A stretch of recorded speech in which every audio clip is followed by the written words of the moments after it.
हाय सांग मैंने मुझे तरकारी बनाऊँगी छुई आउ बैगन तरकारी आउ टमाटो आलू सांगे मिसेकी बनाऊँगी आम बाड़ी जेहेतु बहुत माने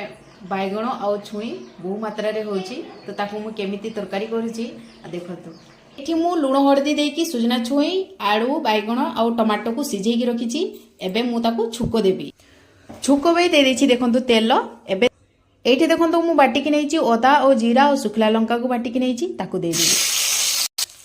अल्प टिके खाली हळदी गुंड देवी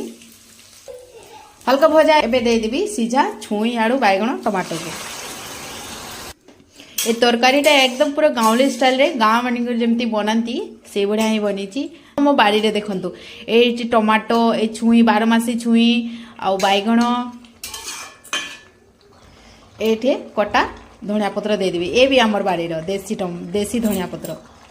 जहाँ छुई आलू बैगन टमाटर तरकारी एकदम रेडी आपण मानू ए रेसिपीटा केमिति लागिला प्लीज कमेंट करके जनइबे सांग माने आम घरे जो रेसिपीटा होई बनी थाए मु से रेसिपीटा ही मु शेयर करि थाए आपण मानू आपण माने कमेंट करके निहाती जनइबे ए रेसिपीटी केमिति हेची रहेली। जय जगन्नाथ।